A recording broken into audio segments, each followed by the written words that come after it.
और प्रोडक्शन इस बार अगर फूड ग्रेन प्रोडक्शन देखिएगा तो एक रिकॉर्ड अमाउंट हुआ है, 15 मिलियन टन, 150 लाख टन से भी अधिक है और बाकी में भी है। आपकी बात बिल्कुल सही है कि अभी भी हमारे किसानों का जो इनकम है उसमें जितनी बढ़ोतरी होना चाहिए वहाँ तक हम नहीं पहुँच पाए हैं, लेकिन उस दिशा में हमारा काम जो है कि ज़रूर चल रहा है और इसको और आगे बढ़ाने के लिए जो 3-4 चीज़ों के ऊपर हमें ध्यान देने की ज़रूरत है, जो हम दे भी रहे हैं लेकिन उसको और थोड़ा सा थ्रस्ट फोकस रूप में लाना पड़ेगा। उसमें नया innovation, new science, new technologies. आज भी आपने देखा वो जो ट्रैक्टर और इस एग्जीबिशन में मुझे लगता है कम से कम 100-150 अलग अलग टेक्नोलॉजी को दर्शाया गया है। ये सबको हमें अपनाने की ज़रूरत है। दूसरी चीज़ जो है कि हम सबकी कैपेसिटी बिल्डिंग बढ़ाने की भी ज़रूरत है। टेक्नोलॉजी लाना एक बात है, लेकिन किसान उसको समझ पाएंगे, अपना पाएंगे, उसको अपने खेत में ले पाएंगे, उस दिशा में काम करने की ज़रूरत है। तो हम जो रिसर्च ऑर्गेनाइजेशन है, चाहे ICAR हो, चाहे OUT हो, चाहे ICRISAT हो, हम टेक्नोलॉजी डेवलप कर रहे हैं, डेमोन्स्ट्रेट कर रहे हैं और स्टेट गवर्नमेंट जो है कि पॉलिसी बना करके उसको आगे ले जाने का प्रयत्न कर रहे हैं और इसी का फलस्वरूप बहुत ही कम समय में उड़ीसा का एग्रीकल्चर एक मॉडल एग्रीकल्चर के रूप में उभर करके आ पाया है।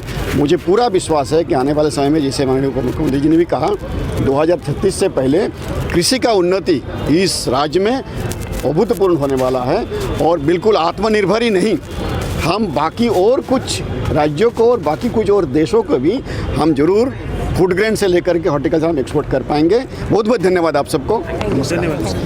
है उसके बारे में डॉक्टर पाठक ने मंच से बताया है कि किस तरह से उड़ीसा आत्मनिर्भर हो पाया है, किस तरह से उड़ीसा ने जो जो पदक्षेप हाथ में लिया है उसके हिसाब से from importing state to exporting state हो पाया है एवं आने वाले दिनों में इसको और आगे ले जाने के लिए राज्य सरकार की योजनाएं, केंद्र का सहयोग, ये दोनों को लेके हम लोग आगे बढ़ रहे हैं। अभी जब ट्रम्प जब लगा रहे, जब टैरिफ का बढ़ रहे, आप कैसे देखते हैं किस तरह से एक्सपोर्ट हो पाएगा यहाँ से? देखिए, हम तो कर रहे हैं, हमने तो करके दिखाया है एक्सपोर्ट।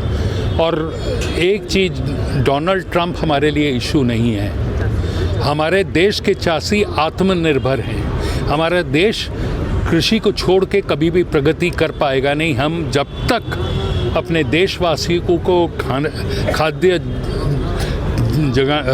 जुगाड़ व्यवस्था कर पाएंगे तब तक कोई व्यक्ति को भयभीत होने की आवश्यकता नहीं। डोनाल्ड ट्रंप अपने रास्ते रहें, भारत अपने रास्ते। Discover, fly with pride,